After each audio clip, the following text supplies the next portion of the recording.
I don't ever slow up, no I don't take shit. Crashed, God knows Bobby and right through Falkirk. wanna play tough, wanna patience, wanna show up. Masa depan bintang muda MotoGP, Pedro Acosta, menjadi topik terpanas menyusul performa KTM yang belum memuaskan di awal musim 2025.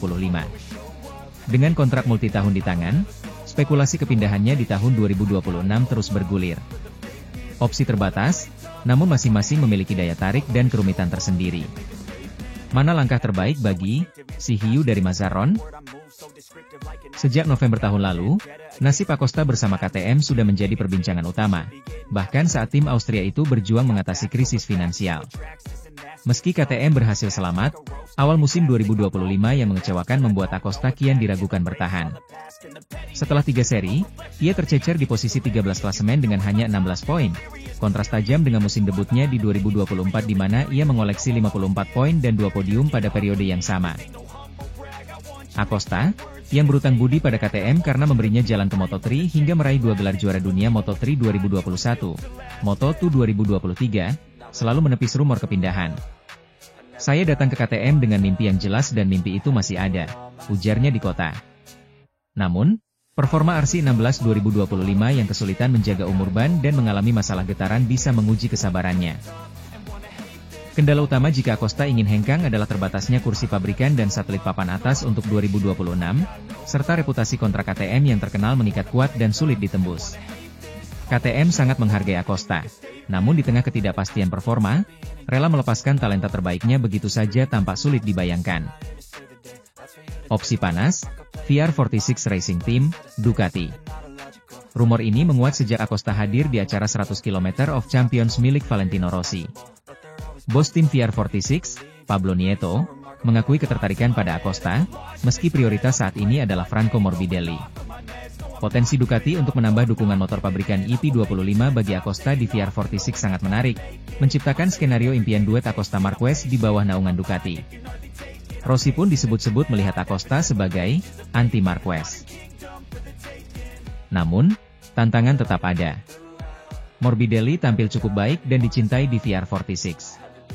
Selain itu, keterbatasan sumber daya Ducati yang fokus pada motor 2027 bisa berarti Acosta hanya mendapat motor berusia 2 tahun jika pindah ke VR46. Aspek finansial juga menjadi pertimbangan, meski Acosta mungkin rela berkorban demi motor kompetitif. Rute tak terduga, Pramac Racing, Yamaha. Dengan Jack Miller hanya dikontrak setahun, Pramac memiliki 1 kursi kosong untuk 2026. Tim milik Paolo Campinotti ini kini menjadi tim satelit pabrikan Yamaha dan berstatus juara dunia bertahan bersama Ducati dan Jorge Martin di 2024. Interaksi antara Campinotti dan Acosta di kota memicu spekulasi, meski kepindahan ini dinilai kurang realistis. Alasannya, performa Yamaha YZR M1 saat ini masih berada di papan bawah klasemen pabrikan, meskipun Miller menunjukkan potensi dengan finish kelima di kota. Pertanyaannya, mampukah Yamaha kompetitif untuk menang secara reguler sebelum era baru 2027? Ditambah lagi, Yamaha baru saja mengeluarkan dana besar untuk mempertahankan Fabio Quartararo, membuat anggaran untuk merekrut Acosta menjadi tanda tanya besar. Opsi paling logis, Repsol Honda, LCR Honda.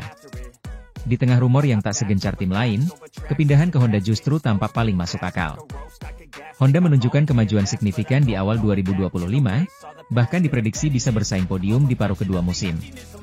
Performa Johann Zarco LCR Honda yang impresif, bahkan melebihi hasil terbaik Honda sepanjang 2024, membuat motor RC213V terlihat lebih menarik daripada KTM saat ini. Dengan kebebasan pengembangan hingga 2026 dan pengaruh direktur teknis baru Romano Albesiano, Honda berpotensi kuat menyambut regulasi 2027. Honda memiliki kursi lowong potensial, baik di tim pabrikan kontrak Luca Marini habis akhir 2025 maupun LCR kontrak Johann Zarco juga habis. Meski Zarco layak dipertimbangkan untuk tim pabrikan, usia Acosta 20 tahun menjadikannya investasi jangka panjang yang jauh lebih menarik. Kehilangan Marc Marquez jelas menyakitkan bagi Honda. Merekrut Acosta akan menjadi langkah besar mengisi kekosongan yang ditinggalkan sang juara dunia 6 kali. Gaya balap Acosta dinilai cocok dengan Honda, dan pabrikan Jepang ini jelas mampu menawarkan paket finansial yang menggiurkan sebagai pembalap pabrikan. Ini adalah kesempatan emas bagi Honda untuk menggaet talenta top setelah gagal meyakinkan Ai Ogura. Alasan bertahan di KTM, strategi jangka panjang. Di balik semua opsi, bertahan di KTM pada 2026 juga merupakan pilihan valid. Acosta cukup cerdas untuk memainkan strategi jangka panjang. Ia tahu nilainya tinggi dan pada 2026, saat mayoritas kontrak pabrikan habis, semua tim akan berlomba mendapatkannya untuk era baru 2027. Menunggu hingga 2026 memberinya waktu untuk mengamati peta kekuatan yang berubah drastis jelang 2027 dan membuat keputusan matang. Kursi pabrikan utama di Ducati dan Aprilia akan terbuka. Jika KTM mampu mengatasi masalah teknis RC16, Acosta sudah membuktikan ia bisa menang dengan motor itu. Jadi, meski opsi lain menggiurkan, bertahan di rumah, lamanya belum tentu menjadi pilihan buruk.